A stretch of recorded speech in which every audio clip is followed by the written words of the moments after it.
আজি আমি সকলোৱে জানো বিশ্বজুৰি বিশ্ব পৰিৱেশ দিৱস আজি আৰু এই বিশ্ব পৰিৱেশ দিৱসৰ লগত সংগতি ৰাখি আমি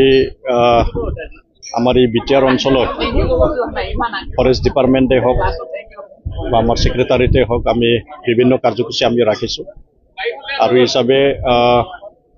আমি আজি মই নিজে তিনিটা কাৰ্যসূচীত অংশগ্ৰহণ কৰিছোঁ। আমাৰ এই secretary BTC secretary Kokrajhar medical college and hospital আৰু BSc নাৰ্ছিং কলেজ এই তিনিটা জাগাত আমি আজি গছপুলি ৰোপণ কৰিছোঁ আৰু আনপিনেদি আমাৰ ফৰেষ্ট ডিপাৰ্টমেণ্টৰ নেতৃত্বত ইয়াতো মানে সমগ্ৰ বিটিআৰ অঞ্চলতে যি মানে গছপুলি ৰোপণ এই গছপুলি ৰোপণ কাৰ্যসূচী আজি ইয়াত কৰা হৈছে। তো আমি সকলোৱে জানো যে গছ থাকিলেহে মানুহ থাকে, এইটো এটা তথাকথিত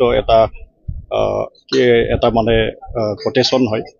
তো হিচাপে এই যি এটা কোটেশ্যন এভাৰগ্ৰীণ যি এটা কোটেশ্যন এই কোটেশ্যনটো আমি বচাই ৰাখিব লাগিব আৰু সেইটো বচাই ৰখাৰ কাৰণে ইতিমধ্যে আমাৰ বিটিআৰত BTC চৰকাৰ প্ৰমোদ বড়োৰ নেতৃত্বত আমাৰ বড়োলেণ্ড অঞ্চলটো সেউজীয়া কৰি ৰখাৰ কাৰণে গ্ৰীণ বড়োলেণ্ড কৰি ৰখাৰ কাৰণে ইতিমধ্যে বহুতকেইটা পৰিকল্পনা কৰা হৈছে আৰু সেই পৰিকল্পনাসমূহ কাৰ্যকৰী কৰাৰ কাৰণে নিশ্চয় অৰ্থৰ প্ৰয়োজন হয় আৰু সেই অৰ্থ প্ৰয়োজনটো আমাৰ এই বিটিআৰ অঞ্চলত যিমানখিনি মানে বাজেট এলোকেশ্যন হয়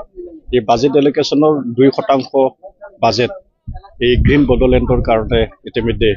ইয়াত মানে গ্ৰীণ বড়োলেণ্ডত যিখিনি মানে অৰ্থৰ প্ৰয়োজন এইখিনি মানে সকাহ দিয়াৰ কাৰণে এইখিনি সিদ্ধান্তটো লোৱা হৈছে আৰু নিশ্চয় যোৱা বছৰৰ 2023 চনতো ছেপ্টেম্বৰ মাহত আমাৰ বিটিআৰ অঞ্চলত ভৈৰৱকুণ্ডতে হওক বিভিন্ন অঞ্চলত ইয়াত গছপুলি ৰোপণ ইয়াত কৰা হৈছে আৰু নিশ্চয় আমাৰ যি গছ ৰোপণ বা গছপুলি ৰোপণ আৰু আমাৰ বিটিআৰটো সেউজীয়া কৰি ৰখাৰ কাৰণে যে এটা সিদ্ধান্ত এই সিদ্ধান্তটো অব্যাহত থাকিব আৰু বিটিআৰত BTC চৰকাৰে ইয়াত সুকীয়া যিখিনি সিদ্ধান্ত এই সিদ্ধান্তবিলাক কাৰ্যকৰী কৰিব।